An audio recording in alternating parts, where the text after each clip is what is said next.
Bueno, pues muy buenas noches. Eh, Muchísimas gracias, mi querido Sergio, ah, por atender a este llamado que se nos prolongaba y se nos prolongaba y nomás no se nos daba el encuentro. Pero pues ya estamos por acá en este segundo capítulo del Tiempo Habla, que es un canal dedicado a Ujú. difundir la labor con las vejeces, con las diferentes formas de envejecer, desde diversos profesionales de la psicología y otras disciplinas sociales y humanas. Y bueno, pues te toca nada más y nada menos que el maravilloso número 2 para poder empezar con este trabajo, mi Serge. ¿Cómo estamos? ¿Qué cuenta la buena Pues vida, mi Serge? yo muy contento, primero agradecerte la invitación y pues vamos a platicar con todo gusto acerca del tema y bueno, con el número 2 que sea de buena suerte para todos. Gracias, gracias, mi Serge. Oye, pues yo te conozco como psicólogo, como profesor investigador allá en la Autónoma de Hidalgo, hace muchos, muchos años, cuando todavía nos poblaba el pelo negro en la cara.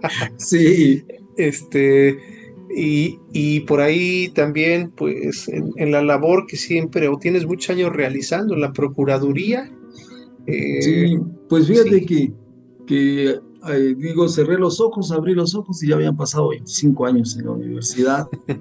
Y sí, también a la par en la Procuraduría he tenido suerte, he sido afortunado porque lo que veo teóricamente en la universidad a la hora de dar clases y las investigaciones que realizamos tienen su parte práctica en Procuraduría. Toda la vida he llevado las dos actividades en diferentes procuradurías. He estado en la de Puebla, por ejemplo, en la de aquí de Hidalgo. También he participado como perito particular en Guerrero, en Guadalajara, en el Estado de México, en Ciudad de México. Entonces, bueno, pues hemos dedicado la vida teórica y práctica a la universidad y a las procuradurías. Sí, entonces, bueno, pues aquí estamos con todo gusto. gracias, gracias. Oye, pues entrando de lleno al tema, por ahí nosotros hemos discutido en alguna ocasión sobre el tema del envejecimiento, cómo la psicología se acerca a él desde sus diferentes Ujú. formas, pero hay una situación muy particular que es el envejecimiento dentro del área en la que tú estás. No sé si podamos llamarlo desde el área jurídica, desde las Sí, periciales. ¿Qué es lo más propio, Sergio? pues fíjate que lo jurídico se refiere a las leyes, ¿no? Entonces está dentro de ese ambiente. Yo trabajo en lo que es procuración de justicia, digamos que donde se procura que la víctima encuentre una, una justicia y quien ha cometido el delito pues alcance una pena. Por eso se procura la justicia para ambas partes. Hay otra parte que es la administración de justicia, que son los servicios penitenciarios, digamos, y hay muchas otras instituciones que están como colateralmente participando, asistiendo a nivel preventivo, a nivel de atención psicológica también. Entonces, bueno, pues sí son varias áreas, pero sí es correcto decir psicología jurídica y sería más preciso decir psicología forense. La palabra forense pues viene de foro. Cuando las comunidades no estaban desarrolladas, se reunían en grupo y entonces imagina una comunidad primitiva, sin, sin leyes, sin códigos, sin instituciones, asentamientos de 80 personas, tal como lo dice el Consejo Nacional de Población, la CONAPO, que reconoce una comunidad, un asentamiento de 80 personas, y sucede algo fuera de lo común, lo que en psicología forense entendemos como conductas que siempre han acompañado al ser humano, tanto en cualquier tiempo, en cualquier clima, en cualquier latitud, que pensamos que esas conductas son inherentes a la naturaleza humana, son tres básicamente, que es el robo, el homicidio y el abuso sexual.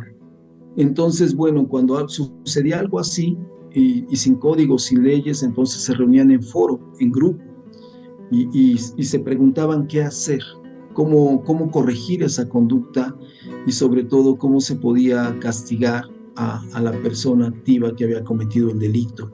En ese tiempo era muy importante la mirada y la aportación y la opinión de los adultos mayores, porque se consideraba que ellos eran sabios, es decir, ya habían transitado la vida y entonces gozaban de sabiduría.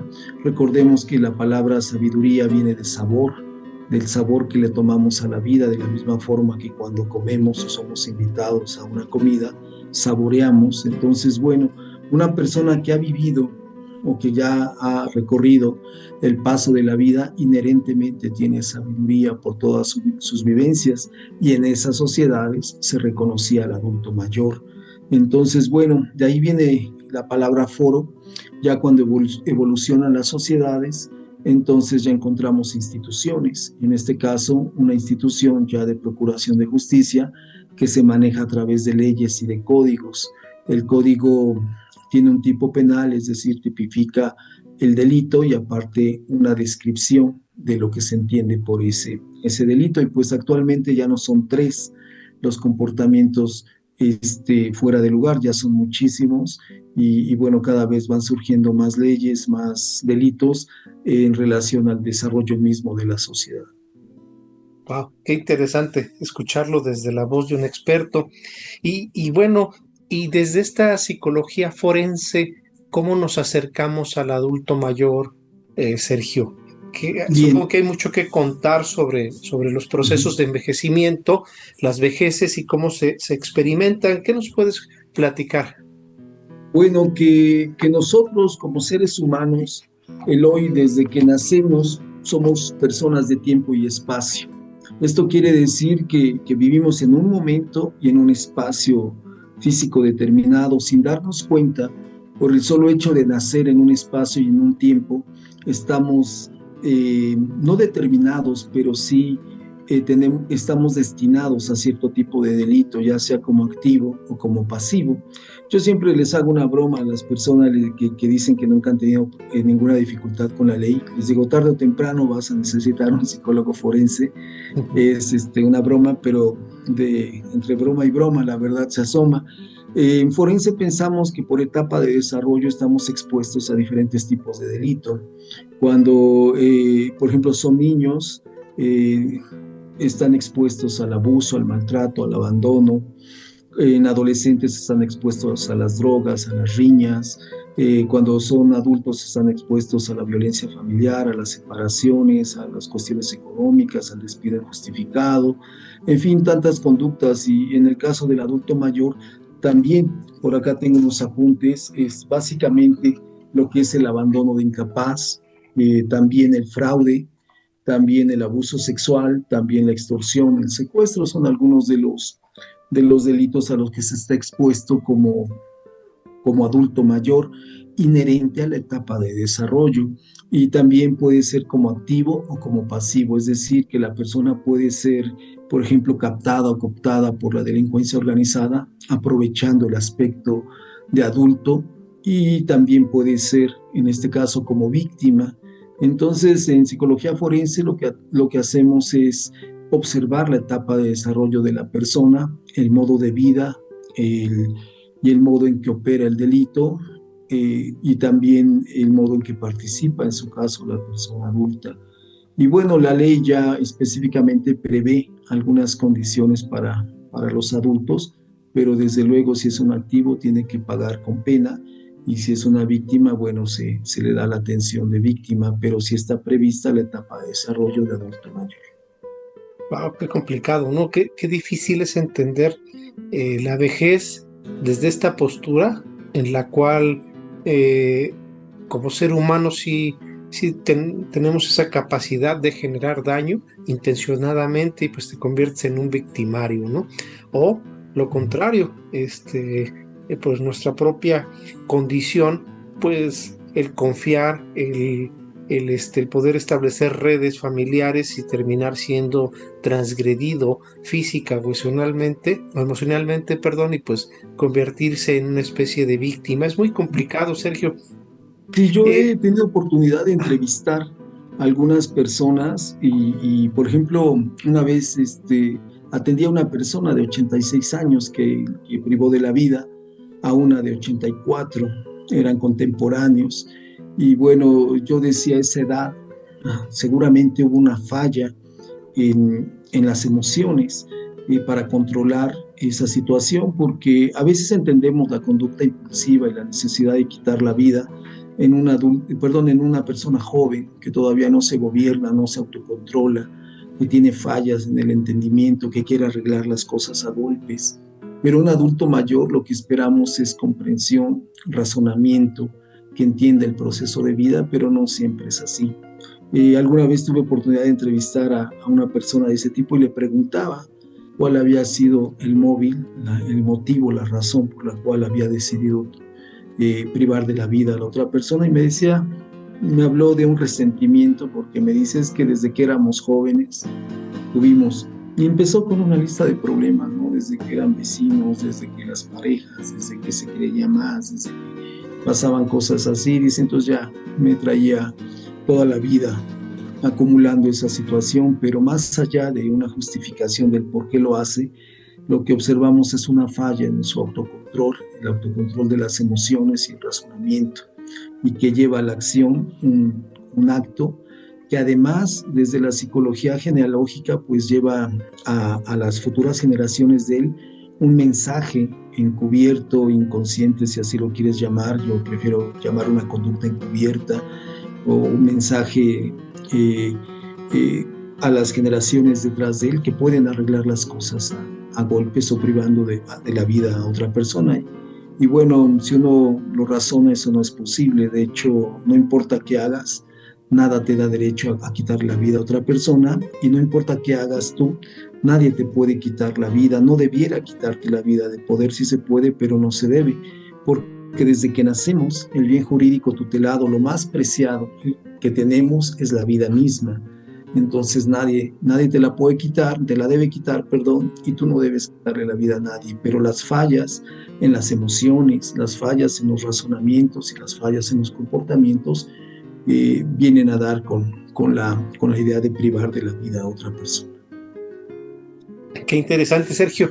¿Cómo se acerca la psicología que tú ejerces ante situaciones como estas? ¿Cuál es el papel del psicólogo para atender a estas formas de experimentar la vejez? Bien, bueno, en un ambiente forense, el cargo, el carácter, la calidad del psicólogo es de perito. Perito viene, su traducción es experto. Entonces, como estamos en un ambiente de procuración de justicia, la labor es dar un punto de vista que ayude al juzgador a tomar una decisión. Entonces, lo que hacemos es un punto de vista experto. De hecho, el carácter que tenemos es de testigo profesional o testigo experto. Es decir, no estuviste en el lugar donde sucedieron los hechos, pero eres experto en el comportamiento humano, entonces puedes dar un punto de vista que ayuda al juzgador a tomar una decisión. Esta diosa Temis, que es la diosa de los abogados, de la legalidad, de la ley, que es una mujer con una cinta que tapa su vista, que tiene en una mano una espada y en el otro un libro que simboliza el código, las leyes, y la espada, la justicia. Y bueno, se dice la justicia es ciega, que no ve. Para eso se usa a los expertos, para eso un juzgador cita a los testigos, para eso analiza. Entonces, el perito en psicología tiene la labor de ser un auxiliar al juzgador. El perito puede trabajar para la parte de la fiscalía, que es la parte que representa a la víctima, o para la parte de la defensa, que es la parte que representa al victimario o al posible delincuente, o en este momento lo podemos determinar activo, y a la víctima como pasivo. Se va ante el foro, se hace una evaluación que se traduce o se conoce como peritaje o dictamen, en este caso psicológico, y después se va frente al juzgador a exponer la forma en que evaluaste. Son varios requisitos: que esté apegado a legalidad, a cientificidad e imparcialidad, es decir, que la evaluación sea científica, no sea dogmática, que esté apegada a ley, a ciertas condiciones, que la persona esté en un trato digno, humano, en condiciones adecuadas para la evaluación, y también que sea imparcial, que lo evalúe sin una tendencia a favorecer o a entorpecer la acción de la justicia. Entonces somos auxiliares de la autoridad, y esa es la labor que realizamos. En psicología forense caben muchas teorías que sabemos que dentro de la psicología existen, caben muchas posibilidades, tanto cuantitativas como cualitativas. Eh, Se vale una evaluación clínica, se vale confiar en la psicometría, se vale confiar en la entrevista como herramienta de trabajo, en entrevistas colaterales, revisar las actuaciones que realizó el Ministerio Público, todo lo que sea necesario para que des un punto de vista. El punto de vista lo solicita la autoridad, te pregunta a veces por el estado mental, a veces te pregunta por el estado emocional, a veces te pregunta por las acciones que ya realizó la persona y generalmente las preguntas es qué lo motiva a hacer y dos conceptos básicos que son en forense, la conciencia y la voluntad. Es decir, si la persona tuvo conciencia de lo que hizo y voluntad de hacerlo, lo que le llaman el dolo. La conciencia se define de manera simple, darse cuenta de lo que uno hace y la voluntad, querer hacerlo. Entonces, en forense, esos son los dos conceptos que siempre vamos a estar trabajando, ya sea para el activo, ya sea para el pasivo.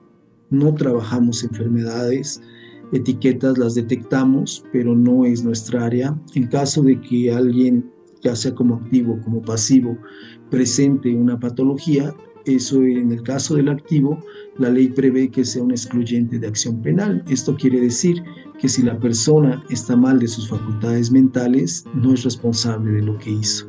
Pero si tiene conciencia y voluntad, es imputable, es decir, se le puede reclamar la responsabilidad de lo que hizo. Qué interesante, Sergio, una labor sin duda muy profunda. Pero ¿cómo se liga todo esto en el quehacer directamente con los adultos mayores? Porque me imagino que puede haber algunas consideraciones especiales, si se trata de un hombre, si se trata de una mujer, la edad es un condicionante. ¿Qué pasa con ellos? Bueno, sí se considera por etapa de desarrollo, sí se considera que es un grupo vulnerable. Ahora recordemos que los adultos mayores pues están divididos a su vez en tres subgrupos, más o menos de 65 a 75 años. Los adultos mayores, que es el primer grupo de edad, ellos conservan generalmente su autonomía, sus facultades y depende del cuidado que haya tenido en la vida o el desgaste que haya tenido, digamos que es autosuficiente de 75 a 85, 90 años, la persona ya requiere en ciertas actividades apoyo, porque el desgaste y el paso del tiempo ya es más claro. Generalmente están desgastados los sentidos, eh, la vista, el oído, el sentido del gusto, la misma marcha, lo que es la motricidad. Entonces, bueno, ahí ya va a necesitar un cuidador, un apoyo, una persona que complemente las limitaciones que ya presenta. Y en el caso de 90 años en adelante, generalmente son dependientes o totalmente dependientes. Y ahí dependemos mucho de la calidad del cuidador. Entonces, bueno, si bien en clínica decimos que cada caso es un caso y cada caso es único, en forense evaluamos y determinamos a la persona en un momento dado. Entonces, te voy a hablar de algunos tipos penales o algunos delitos que son comunes por la etapa de desarrollo. Por ejemplo, el abandono. Bien, decía el abandono de incapaz. Las personas adultas mayores, no importa cómo se hayan portado, lo que hayan hecho en su vida, los consanguíneos tienen la obligación de atenderles en esta etapa. Y a veces eso a la gente le parece injusta porque dicen, bueno, cuando yo era niño o cuando necesité, él no me apoyó, él no me vio, él no hizo nada. Entonces, así como ahora yo no tengo por qué hacerme responsable de él, bueno, la ley prevé que eso es un delito denominado abandono de incapaz. Y bueno, más allá de la persona, el mismo sistema o el Estado de Derecho prevé que se tenga que apoyar a este tipo de personas. Entonces el abandono de incapaz pues es un delito que a veces no conocemos o no recurrimos a él como posibilidad para apoyar a una persona que ya requiere atención o apoyo para su cuidado. Otro problema son los cuidadores. Los cuidadores a veces monopolizan el cuidado de la persona y bueno, esto lo tengo que decir tal como es. A veces están mirando más allá que el cuidado, están mirando la herencia. Entonces le dicen a los hermanos, ¿sabes qué? No te quiere ver, ¿sabes qué? No vengas hoy, está durmiendo, está ocupado, le acaban de poner su medicamento, en fin, está evitando el contacto. A veces los cuidadores son los activos para el maltrato. Nosotros recomendamos a los cuidadores, perdón, a la familia que tiene cuidadores, ya sea de la misma familia o no de la familia, que eventualmente separen al cuidador para que tengan un tiempo para platicar con el adulto mayor, lo revisen bien si no tiene maltrato físico, psicológico. Bueno, ese es un tipo penal. Otro tipo penal es el fraude. Recordemos que la sociedad va evolucionando, es dinámica y a veces los adultos nos quedamos en una etapa de conocimiento social donde vimos algunos precios, algunos productos, algunas cosas que sobredimensionamos. Entonces lo que hacen los más jóvenes es ofrecerles ya sea servicios, objetos que aparentemente son antiguos o son caros y que el adulto mayor los considera de valor y entonces está dispuesto a obtenerlos. Recuerdo el caso de un adulto mayor que le ofrecieron un reloj de bolsillo, de esos que usaban los maquinistas, con una máquina grabada y le dijeron que era de oro y pues era un reloj de fabricación china, digamos, que con materiales simples y además no representaba el valor que él pagó por ese objeto. En ese caso, pues es el fraude. Aconsejamos que el adulto mayor pues siempre tenga una segunda opinión de sus mismos familiares antes de hacer un movimiento en el banco, antes de hacer un retiro, antes de invertir en un objeto, antes de aceptar ser aval, lo considere porque, bueno, en esta etapa ya la adquisición y la productividad es distinta y cuando se es joven. Otro de los casos es el de abuso sexual. Ahí quisiera comentarte la situación de que el adulto mayor nunca debe estar con un menor a solas, siempre debe haber una tercera persona, porque a veces dicen los vecinos, le encargo a mi pequeño, los mismos familiares, ve con tu abuelito, acuéstate con tu abuelito, ve la tele con tu abuelito, y son actividades que parecen no son sanas en convivencia familiar, pero que después vienen como una demanda de lo tocó, lo besó inadecuadamente, lo sentó en un lugar inapropiado y cosas así que, bueno, el adulto mayor ya no debiera estar pasando por esta situación y más allá de que los juzgadores decidan si hubo o no hubo un delito, de entrada, si hubiese una tercera persona, esto no se daría. Bueno, voy a comentar otros tres para dar oportunidad si hay alguna duda. En el caso de la extorsión, lo mismo. Les llaman por teléfono y los asustan con hacer daño a sus familiares y ellos están dispuestos, los adultos mayores son capaces de hacer cualquier cosa por sus familiares. Entonces dan lo que tienen, dan sus joyas, dan su dinero ahorrado, dan los objetos preciados o lo que les piden. Entonces, bueno, hay que ver hasta qué grado la persona está en capacidad de seguir contestando llamadas, de usar un celular, de estar monitoreando el uso de estos aditamentos.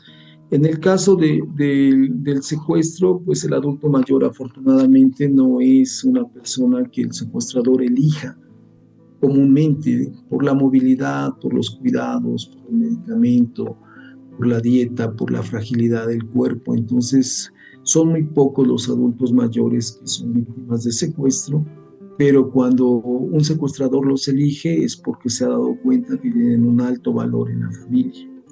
Y entonces, bueno, pues eventualmente también un adulto mayor ya no debe andar solo por la calle, ya no debe, bueno, más bien debe avisar a dónde va, a qué tiempo va a estar, a qué hora va a regresar y si se puede generalmente el apoyo de la familia para que no esté expuesto a accidentes, atropellamientos, este tipo de cosas.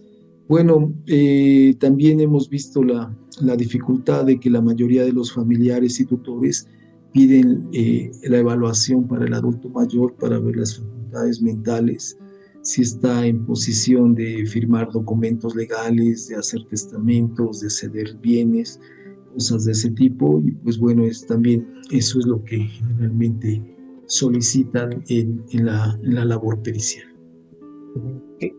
Bueno, es bastante amplio el que hacer. Sí, sí.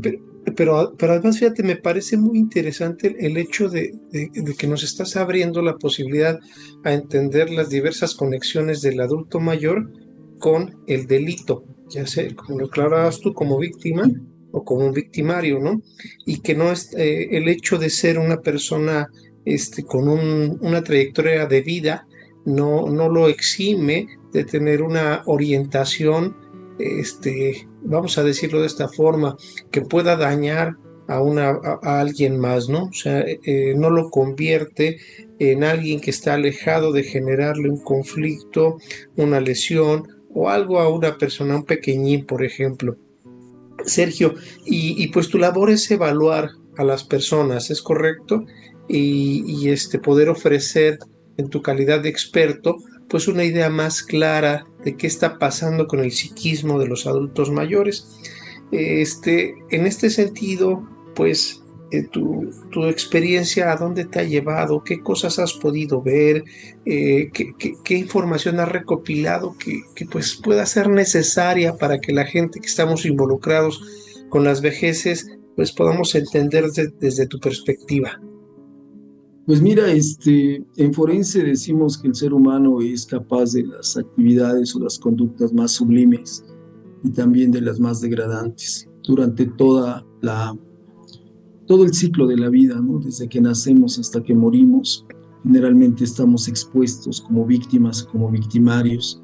Entonces, lo que he podido recopilar a nivel de etapas de desarrollo, decía al adulto mayor, siempre lo vemos como probable responsable o probable víctima de un delito. Recuerdo que también en un momento fueron muy utilizados los adultos mayores que trabajan en la calle, que trabajan en algunos negocios por la delincuencia organizada como halcones. Es decir, gente que observa, que avisa que ahora pasó la policía, que ahora pasó una probable víctima, que está observando y que solo está avisando, y parecía como, bueno, resguardados en su aspecto ya senecto. La delincuencia organizada los usó mucho tiempo.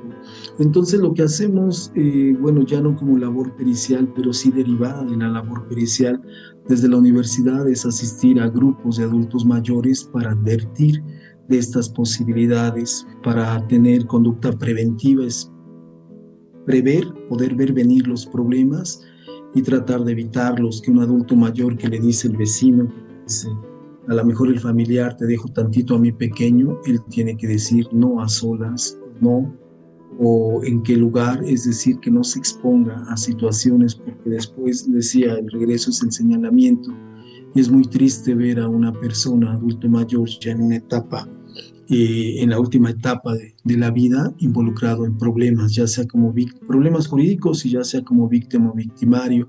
Hay historias muy, muy tristes, Eloy, que, por ejemplo, una persona que ha trabajado toda su vida, más de 30 años, que el mismo día que recibe el monto de su jubilación, ese mismo día secuestrado, ese mismo día le quitan ese dinero. Y entonces no solo es el dinero que le quitan, sino el producto de toda su vida, ¿no? La sensación de que ha sido en balde todo el tiempo que ha trabajado, que ha ahorrado, que ha hecho cosas. Entonces, bueno, hemos visto de todo hemos visto. Aquí en este trabajo forense como perito es donde la realidad supera la ficción, y es muy complicado. Lo que quisiera dividir es el quehacer, porque a veces no tenemos en el servicio pericial la oportunidad de dar seguimiento, de dar el tratamiento terapéutico. Hacemos el primer nivel de atención en crisis, que es estabilizar a la persona para que tenga sus pensamientos claros y tenga capacidad de verbalizar sus emociones y pueda declarar. Pero una vez que hemos hecho el peritaje, los tiempos jurídicos se cierran, ya no hay más tiempo para dar seguimiento. Ya el seguimiento terapéutico o el segundo nivel de atención en crisis lo va a dar otro psicólogo en su calidad de terapeuta, ya no lo hace el perito. A veces nos preguntan, tú como perito, ¿qué seguimiento le das? No le damos seguimiento, porque si le diéramos seguimiento estaríamos entorpeciendo los tiempos legales. Entonces nosotros lo que hacemos es dar un punto de vista en un estudio transversal, en un momento dado, damos el punto de vista como testigo experto, y esa es la labor. Lo canaliza Ministerio Público, si es necesario, a un servicio psicológico ya a largo plazo, o para el regreso a la vida cotidiana. Nosotros dejamos la posibilidad abierta como una forma de atención pero el servicio pericial no es el lugar adecuado para dar la terapia psicológica. Interesante. Creo que nos dejas aquí la puerta abierta para ahora buscar dialogar con algún eh, terapeuta especializado en adultos mayores que nos pueda orientar sobre este acercamiento que tiene que tener después de haber sido evaluado pericialmente. No sé si es correcto decirlo de esta forma. Sí, es correcto. Sergio, se nos va cerrando el tiempo. Me gustaría lamentablemente, pero sí. pues habrá otras oportunidades, mi Sergio. Sí, desde luego. Cuéntanos así como brevemente, ¿qué es importante que sepamos de esto que tú realizas para nuestra práctica cotidiana con los adultos mayores dentro de la psicología y lo que los psicólogos pueden extender hacia sus áreas de trabajo? Bueno, pues primero la idea de que mientras tenemos vida, como decía, como seres humanos, siempre estamos expuestos a una conducta antijurídica conocida como delito, y ya sea como víctima o como victimario. Y que nosotros, bueno, como ya los psicólogos, a la hora de evaluar, tenemos que tener demasiada objetividad, no guiarnos por apariencias o prejuicios, partimos de los hechos, partimos de lo observable y entonces hacemos interpretación. Y yo siempre les recomiendo tanto lo cualitativo como lo cuantitativo, pero sobre todo usar mucho el sentido común, la lógica razonable y también la ciencia, hacer un vínculo para poder trabajar. Y otra cosa que es importante para la psicología, que es como un reto en el caso no solo de adultos mayores, pero ya que estamos hablando de ello, no psicologizar los asuntos que son jurídicos. Ya hemos pasado la época de disciplinaridad y de multidisciplinaridad, y es muy claro en este ambiente forense que estamos entre la interdisciplinaridad y la transdisciplinaridad, es decir, estamos habitando intersecciones en este caso entre el derecho, y que es el derecho penal, y la psicología, en este caso la psicología forense. Entonces el psicólogo debe interesarse por todas las ciencias forenses, debe tener conocimiento básico de lo que son otras áreas periciales como la medicina, la química, la balística, la dactiloscopía, la antropología, y bueno, también conocer lo básico del derecho para poder estar en este marco jurídico y entonces poder ser útil a la impartición de justicia.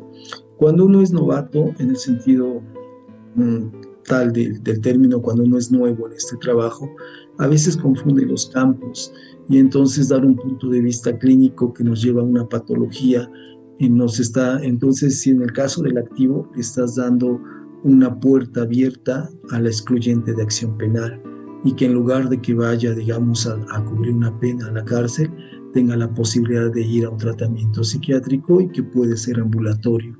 Es decir, en ese sentido le estás dando la libertad.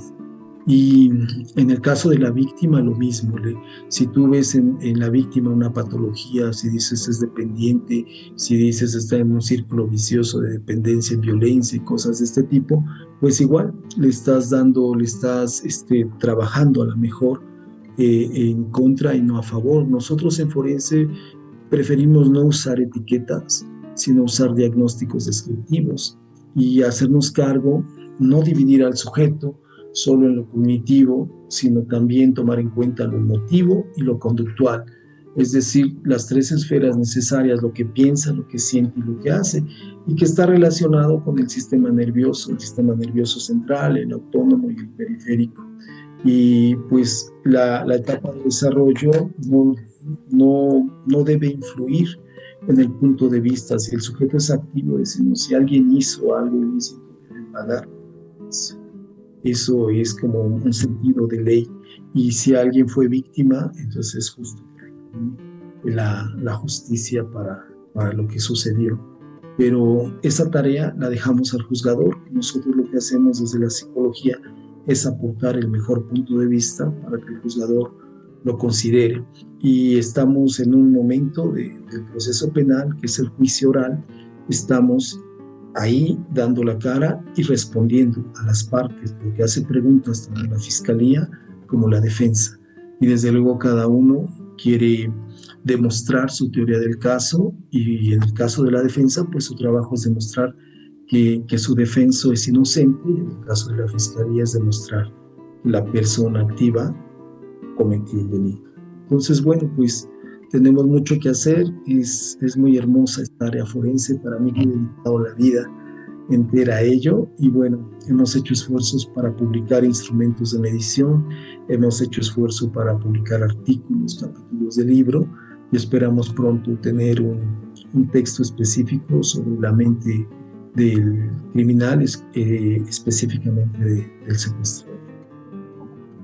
Esperamos pronto poder leer ese texto, mi querido Sergio. Bueno, pues nos has compartido desde este fragmento, desde este gran fragmento de tu vida que has podido vivir ahí dentro de este espacio de la psicología. Lo has podido resumir en 30 minutos y nos has contado una parte esencial para podernos acercar a la vejez, entenderla, y creo que de una forma muy, muy específica, el cuidarla, el darle el cuidado que la vejez merece, en su calidad de víctima y de victimario. Pues muchísimas gracias, mi querido Sergio. Gracias por la invitación. Esto es El Tiempo Habla, y pues vamos a seguir dialogando con ustedes, la gente que está cerca de las vejeces. Un abrazo fuerte, mi Sergio. Seguimos en contacto. Buenas noches a todos. Buenas noches.